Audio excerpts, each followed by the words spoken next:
Hello students, आज की video के अंदर हम सल्फर डाइऑक्साइड को कंप्लीट डिटेल में स्टडी करने वाले हैं।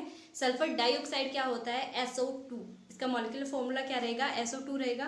तो देखिए, सल्फर डाइऑक्साइड जो है इसके प्रिपरेशन का सबसे इजीएस्ट तरीका होता है कि सल्फर को हम ऑक्सीजन के साथ रिएक्ट करवा दें तो ये किसमें कन्वर्ट हो जाएगा? SO2 के अंदर। गैसेस फॉर्म के अंदर प्रेजेंट रहता है मॉलिक्यूल, तो S8+O2 कन्वर्टेड इनटू SO2। यहाँ पर हर एक जो चीज है वो गैसेस स्टेट के अंदर प्रेजेंट है। इन लैबोरेटरी अगर लैब के अंदर SO2 जनरेट करना है तो उसके लिए क्या करेंगे? उसके लिए Na2SO3 को लेंगे, सल्फ्यूरिक एसिड के साथ जब हम इसे रिएक्ट करवाएंगे तो ये कन्वर्ट हो जाता है SO2 के अंदर, Na2SO4 साथ में H2 बनता है। हमें क्या चीज चाहिए? SO2 मॉलिक्यूल्स चाहिए, वो इसके अंदर जनरेट हो रहे हैं और यही हमें चाहिए था। तो लैबोरेटरी मेथड्स के अंदर हम इन टेक्निक्स का यूज करते हैं। Fe(S2+O2) अगर Fe(S2) प्रेजेंट है तो उसके ऑक्सीजन के प्रेजेंस में जब रिएक्ट करवाया जाएगा तो वो कन्वर्ट हो जाएगा Fe2O3 के अंदर, साथ में SO2 गैस इवॉल्व होगी और हम SO2 गैस को वहां से जब वो इवॉल्व आउट होगी तो उसे अलग से कलेक्ट कर सकते हैं। प्रॉपर्टीज देखिए इसकी क्या क्या है। कलर, SO2 जो है ये एक कलरलेस गैस होती है। कैसी होती है? कलरलेस।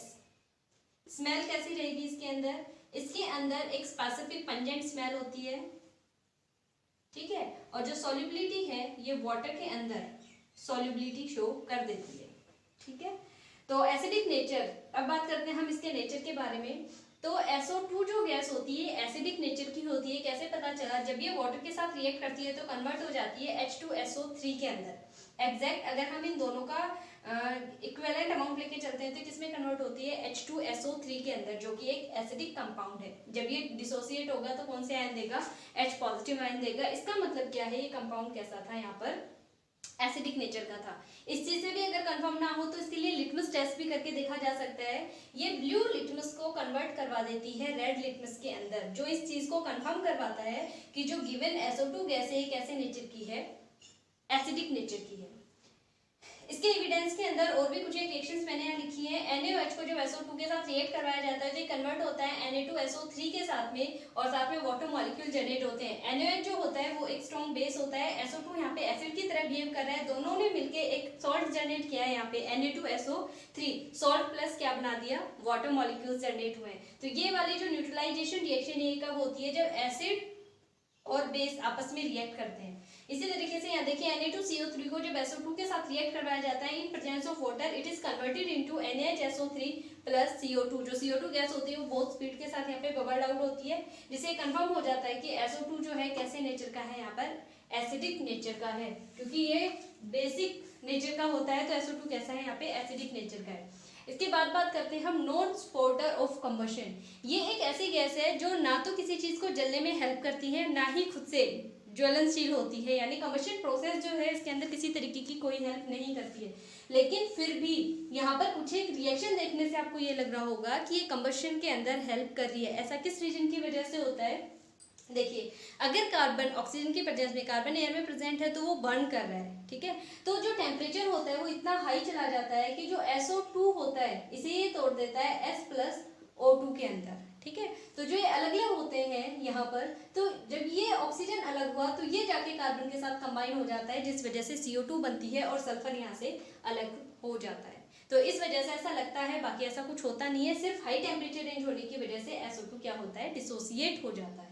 इसी तरीके से जो मैग्नीशियम है ये भी जब बर्न कर रहा होता है उस टाइम पे हाई टेम्परेचर रेंज की वजह से अगर SO2 इसके कांटेक्ट में आता है तो ये इसका भी डिसोसिएशन करवा देता है। सल्फर अलग हो जाता है और ऑक्सीजन अलग हो जाता है, जिस वजह से मैग्नीशियम ऑक्साइड और सल्फर जनरेट होते हैं।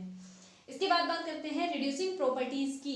ये एक गुड रिड्यूसिंग एजेंट का काम करता है। इसकी रिड्यूसिंग प्रॉपर्टी किस रीजन की वजह से रहती है? जब SO2 वाटर के साथ रिएक्ट करता है तो ये किसमें कन्वर्ट होगा?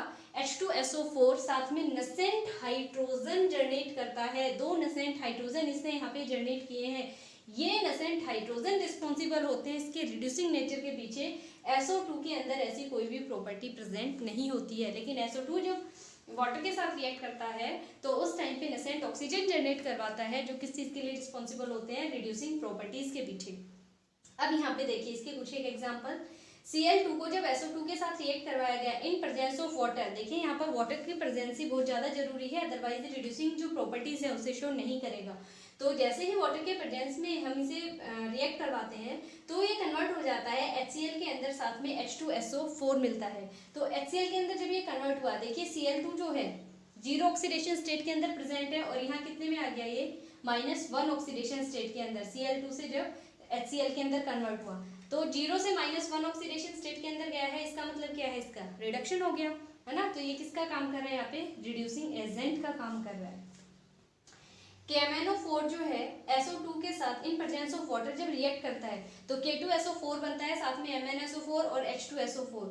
KMnO4 जो होता है पिंक वायलेट कलर का एक कंपाउंड होता है, जो आपको लैब के अंदर भी कॉमनली मिल जाएगा, आप देख सकते हैं उसे। लेकिन जब ये इसका रिडक्शन करवा देते हैं तो उस टाइम पे MnSO4 जनरेट होता है, जो कि कैसा होता है, कलरलेस होता है। और यहाँ भी आप ऑक्सीडेशन स्टेट देखेंगे तो ये +7 ऑक्सीडेशन स्टेट से +2 ऑक्सीडेशन स्टेट के अंदर कन्वर्ट हो रहा है। इसका मतलब क्या हो रहा है, इसका यहाँ पर रिडक्शन हो रहा है, ठीक है। तो SO2 किसका काम कर रहा है, यहाँ पे रिड्यूसिंग एजेंट का काम कर रहा है। इसी तरीके से K2Cr2O7 जब रिएक्ट करता है SO2 के साथ में तो एसिडिक मीडियम के अंदर होगी ये रिएक्शन। H2SO4 लिया हुआ है, लेकिन ये डाइल्यूट कंडीशन के अंदर होता है, तो ये किसमें कन्वर्ट हो जाएगा, K2SO4 के अंदर, साथ में Cr2SO4 होल थ्राइस बनेगा, जो कि ग्रीन कलर का कंपाउंड होता है, वो वाटर मॉलिक्यूल जनरेट होंगे। ऑरेंज कलर का कंपाउंड था, किसमें कन्वर्ट हो गया, ग्रीन कलर के कंपाउंड के अंदर। तो ये कुछ एक रिएक्शन है जो प्रूव करती हैं इसकी रिड्यूसिंग प्रॉपर्टीज को। अब बात करते हैं हम इसके ब्लीचिंग एक्शन को।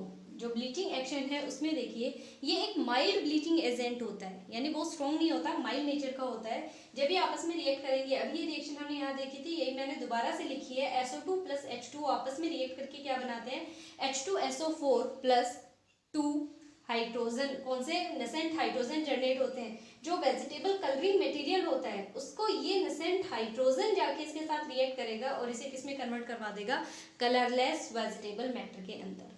कलरफुल चीजों को किसमें कन्वर्ट करवा दिया इस नेसेंट हाइड्रोजन ने, कलरलेस के अंदर। लेकिन ये जो है इसका इतना माइल्ड ब्लीचिंग एजेंट होता है ये, कि इसका जो एक्शन होता है वो टेम्परेरी होता है। कैसा होगा, टेम्परेरी होगा। अगर एक बार हम ब्लीच कर भी दे SO2 की हेल्प से, और अगर वो ऑक्सीजन की प्रेजेंस में जो भी जिन भी चीज़ों के ऊपर हमने ब्लीच किया है वो छोड़ दें, तो वो ऑक्सीजन की प्रेजेंस में दोबारा से कुछ टाइम के अंदर ही अपने कलर को रीगेन करना स्टार्ट कर देते हैं। ओके, तो जिन भी चीज़ों के ऊपर SO2 का ब्लीच किया जाता है ये परमानेंट नहीं होता, हमेशा कैसा रहेगा, टेम्परेरी नेचर का रहेगा, और आफ्टर सम टाइम ये क्या करता है, अपना कलर दोबारा से रीगेन करना स्टार्ट कर देता है। अब हम बात करते हैं यहीं पर एक बार इसके स्ट्रक्चर के बारे में, थोड़ी सी स्ट्रक्चर को डिस्कस कर लेते हैं। वैसे SO2 की स्ट्रक्चर हम डिटेल में पहले पढ़ चुके हैं, आपको ध्यान नहीं है तो देख लो एक बार, जिन लोगों को पता है बहुत अच्छी बात है। SO2 जो सल्फर होता है, एटॉमिक नंबर होता है 16, कॉन्फ़िगरेशन होता है इसका 1s2 2s2 2p6 3s2 and 3p4। Total जो वैलेंस इलेक्ट्रॉन है वो कितने हैं, 6 होते हैं, 4p में और 2s के अंदर। जब आप इसकी स्ट्रक्चर बनाएंगे तो ये बनती है इस तरीके की, बेंट टाइप की स्ट्रक्चर बनेगी इसकी, देखिए।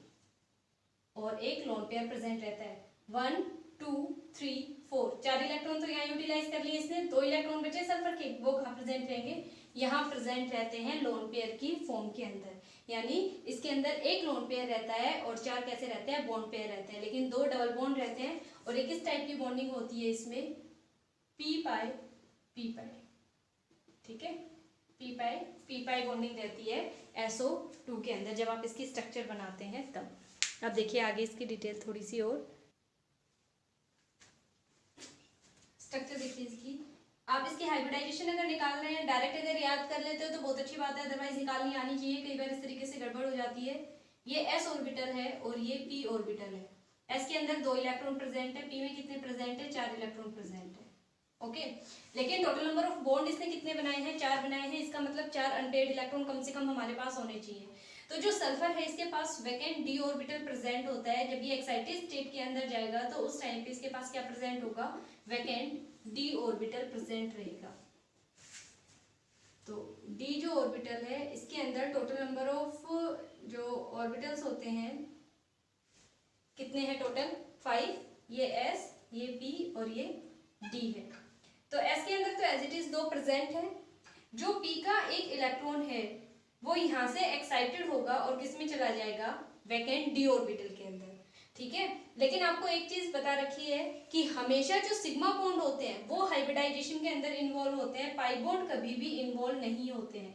जैसे मान लो ये सिग्मा है इसका, ये पाई, ये सिग्मा और ये कैसा है, पाई है, ठीक है। और ज्योमेट्री कैसी है इसकी, बेंट है, या फिर एंगुलर भी कह सकते हैं, और क्या कह सकते हैं, एंगुलर भी कह सकते हैं हम इसे, और एक लोन पेयर प्रेजेंट है। तो अब इसकी हाइब्रिडाइजेशन देखिए, सिर्फ 2 बॉन्ड बनाए इसने और एक लोन पेयर प्रेजेंट है। लोन पेयर हाइब्रिडाइजेशन के अंदर हमेशा इन्वॉल्व होता है, तो यहाँ पर ये लोन पेयर इन्वॉल्व है और कितने सिग्मा बॉन्ड है, 2 सिग्मा बॉन्ड है, यानी 2 p के ऑर्बिटल। तो हाइब्रिडाइजेशन क्या हो गई, sp2। अब जो ये 2 इलेक्ट्रॉन बच गए, ये कौन सा बॉन्ड बना रहे हैं, पाई बॉन्ड बना रहे हैं। तो ऑक्सीजन का भी, ऑक्सीजन के पास तो d ऑर्बिटल होता ही नहीं है, सिर्फ p होता है, तो कैसा बॉन्ड बनेगा, p पाई। और एक जो है ऑक्सीजन का तो p पाई रहेगा, लेकिन सल्फर का कौन सा ऑर्बिटल आ जाएगा, d पाई। तो एक कौन सा बॉन्ड बन जाएगा, p पाई d पाई बनेगा, और एक p पाई ऑर्बिटल रहेगा इसके अंदर। तो ये 2 पाई बॉन्ड तो इन दोनों की वजह से बने, और ये क्या बन गया, sp2 हाइब्रिडाइजेशन। 2 जो इलेक्ट्रॉन है सिग्मा, 2 जो सिग्मा बॉन्ड है इन्हें बनाने में यूज कर लिया, और जो s के अंदर 2 ऑर्बिटल प्रेजेंट है वो as it is lone pair के अंदर प्रेजेंट है। क्लियर। तो ये इसकी कंप्लीट स्ट्रक्चर के बारे में इंफॉर्मेशन थी। अब इसको एक बार मैं हटा देती हूँ इसे, और बस 2-3 प्रॉपर्टी बची हैं वो और देख लें। इसके लास्ट की 2-3 प्रॉपर्टी देखिए, ऑक्सीडाइजिंग प्रॉपर्टीज। अभी तक हम ये कह रहे थे कि रिड्यूसिंग प्रॉपर्टीज को शो करता है, अब हम ये कह रहे हैं कि ऑक्सीडाइजिंग प्रॉपर्टीज को शो करता है। इसका क्या मतलब है कि ऑक्सीडाइजिंग भी कर रहा है, रिड्यूसिंग भी कर रहा है। तो देखिए जो रिड्यूसिंग प्रॉपर्टी थी वो नेसेंट हाइड्रोजन की वजह से थी, और वो कहाँ से ऑब्टेन हो रहा था, हमें वाटर मॉलिक्यूल के साथ जब SO2 रिएक्ट कर रहा था। लेकिन ऑक्सीडाइजिंग प्रॉपर्टी के लिए इसे ऐसा कुछ भी नहीं करना पड़ता है, SO2 जो है खुद से ही रिएक्ट करेगा। जैसे मान लो अगर ये H2S के साथ रिएक्ट करवा रहा है तो इसे कन्वर्ट करवाएगा H2O के अंदर, साथ में सल्फर जनरेट होगा। तो यहाँ पर आप देखेंगे कि जो ऑक्सीडेशन प्रॉपर्टी है, एडिशन ऑफ ऑक्सीजन जो है वो हो रहा है, तो यहाँ पर ये ऑक्सीडाइजिंग प्रॉपर्टी का भी काम करता है। जैसे Mg है, SO2 के साथ ये रिएक्ट कर रहा है, तो किसमें कन्वर्ट हो गया, MgO के अंदर, साथ में सल्फर जनरेट हुआ। आप इस तरीके से भी देख सकते हैं, एडिशन ऑफ ऑक्सीजन तो हो ही रहा है, साथ में आप देखिए ये 0 ऑक्सीडेशन स्टेट के अंदर प्रेजेंट था, और यहाँ कितने में आ गया, +2 ऑक्सीडेशन स्टेट के अंदर। अगर कोई भी चीज 0 ऑक्सीडेशन स्टेट से +2 ऑक्सीडेशन स्टेट के अंदर जा रही है, इसका मतलब वहां पे कौन सी प्रॉपर्टी शो कर रही है, ये ऑक्सीडेशन हो रहा है इसका। अगर इसका ऑक्सीडेशन हो रहा है तो ये किसका काम कर रहा है, यहाँ पर ऑक्सीडाइजिंग एजेंट का, है ना। इसके अपोजिट होता है ना, अगर इसका ऑक्सीडेशन हुआ है तो ये किसका काम करेगा, ऑक्सीडाइजिंग एजेंट का। इसका क्या हो रहा होगा, यहाँ पे रिडक्शन हो रहा होगा। Fe+SO2 यहाँ भी देखिए 0 ऑक्सीडेशन स्टेट के अंदर प्रेजेंट था, और यहाँ कितने में कन्वर्ट हो गया, +2 के अंदर। तो सेम कंडीशन है, इसका भी क्या हो रहा है, यहाँ पे ऑक्सीडेशन हो रहा है। तो इस तरीके से आप जैसे जैसे यहाँ पे देखते जाएंगे तो हर एक के अंदर ऑक्सीडेशन होता हुआ आपको नजर आएगा कि हाँ रियलिटी के अंदर यहाँ पे ऑक्सीडेशन हो रहा है। स्टेनस क्लोराइड और जो मर्क्यूरस क्लोराइड होता है, इनके साथ भी जो इनके सॉल्ट होते हैं वो जब SO2 के साथ रिएक्ट करते हैं in acidic medium in presence of HCl, they also converted into SnCl4 and HgCl2 respectively। तो यहाँ पर जो दोनों हैं इनका भी क्या हो रहा है, ऑक्सीडेशन हो रहा है कंपाउंड्स का, ठीक है। तो ये ऑक्सीडाइजिंग प्रॉपर्टीज को भी शो करता है। इसके बाद बात करते हैं हम एडिशन रिएक्शन की। एडिशन नाम से ही पता चल रहा है कि जो भी रिएक्टेंट मॉलिक्यूल हम लेंगे उनका क्या होना है, एडिशन होना है। और रिएक्टेंट मॉलिक्यूल के अंदर एक मॉलिक्यूल कंपल्सरी है, क्या होगा, SO2 होगा, क्योंकि हम SO2 की प्रॉपर्टीज पढ़ रहे हैं। तो यहाँ पे SO2 जब ऑक्सीजन के साथ कंबाइन होता है, एडिशन करता है, तो किसमें कन्वर्ट होता है, SO3 के अंदर। मैं एक बार आपको बात बता देती हूँ दोबारा से कि यहाँ पर मैंने रिएक्शन बैलेंस कंडीशन में नहीं लिखी है, लेकिन जब भी आप लिखेंगे तो उन्हें बैलेंस करके ही लिखेंगे। अगर आपको फुल मार्क्स चाहिए तो देखिए बैलेंस करना पड़ेगा, हमेशा बैलेंस कंडीशन के अंदर ही लिखे। तो SO2 जो है O2 के साथ रिएक्ट करके किसमें कन्वर्ट होता है, SO3 के साथ। किसकी प्रेजेंस में, in the presence of catalyst platinum, either platinum और vanadium pentaoxide। Nowadays vanadium pentaoxide is most famous catalyst for the reaction। और ये बहुत ही फेमस रिएक्शन है। कॉन्टैक्ट प्रोसेस के अंदर इसका यूज किया जाता है for the synthesis of sulphuric acid. कौन सी, कॉन्टैक्ट प्रोसेस के अंदर सल्फ्यूरिक एसिड के सिंथेसिस के लिए इस प्रोसेस का यूज किया जाता है। तो 723 केल्विन के ऊपर और V2O5 की प्रेजेंस में जब इनका एडिशन करवाया जाता है तो हमें SO3 मिलता है। इसी तरीके से SO2 जब Cl2 के साथ इन प्रेजेंस ऑफ चारकोल जब इन्हें आपस में ऐड करवाया जाता है तो SO2Cl2 के अंदर ये कन्वर्ट हो जाता है। Na2O2 जो है सोडियम पेरोक्साइड है, इसे SO2 के साथ जब रिएक्ट करवाते हैं तो ये कन्वर्ट होता है Na2SO4 के अंदर। आप देखेंगे और कोई भी साइड प्रोडक्ट यहाँ नहीं बन रहा, सिर्फ इन केमिकल्स का आपस में क्या हो रहा है, एडिशन ही हो रहा है इन रिएक्शंस के अंदर। लास्ट है रिएक्शन विद PCl5। SO2 जो है जब ये PCl5 के साथ रिएक्ट करता है तो कन्वर्ट होगा SOCl2 के अंदर, साथ में POCl3 मिलता है हमें।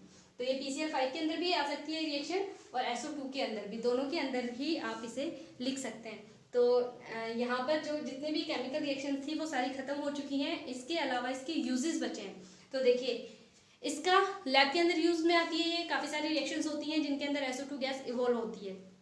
सेकेंड, जो ब्लीचिंग एजेंट होता है, माइल्ड ब्लीचिंग एजेंट के काम करता है ये। और सल्फ्यूरिक एसिड जो कॉन्टैक्ट प्रोसेस होती है उसमें उसके प्रिपरेशन के अंदर मैन्युफैक्चरिंग का काम करवाता है। इसके अलावा एंटी क्लोर, यानी अगर कोई चीज़ हमने क्लोरीन से ब्लीच कर दी तो क्लोरीन का जो ब्लीचिंग एक्शन होता है वो परमानेंट ब्लीचिंग एक्शन होता है। अगर हम उसे रिमूव करना चाहते हैं, उसके थोड़े जो ब्लीचिंग प्रॉपर्टीज़ हैं अगर बहुत एक्सेस के अंदर है, उसको थोड़ा सा रिमूव करना चाह रहे हैं तो हम SO2 का यूज़ कर सकते हैं वहाँ पर। ठीक है, तो वो क्लोरीन के अमाउंट को कम कर देता है। और जो रेफ्रिजरेटर होते हैं इनके अंदर लिक्विड जो SO2 होती है इसका भी यूज़ किया जाता है। तो there are lots of uses. जो SO2 है ये कंप्लीट हो गया है, इसके यूजेस तक आपको पढ़ना था जो कि कंप्लीट हो चुका है। तो सल्फर जो था उसका फर्स्ट कंपाउंड SO2 था और इसकी प्रिपरेशन, प्रॉपर्टी, स्ट्रक्चर और यूजेस हमने कम्प्लीटली डिस्कस किया है यहाँ पे। आप इन्हें कंप्लीट अपने नोट्स के अंदर इंक्लूड कर लें।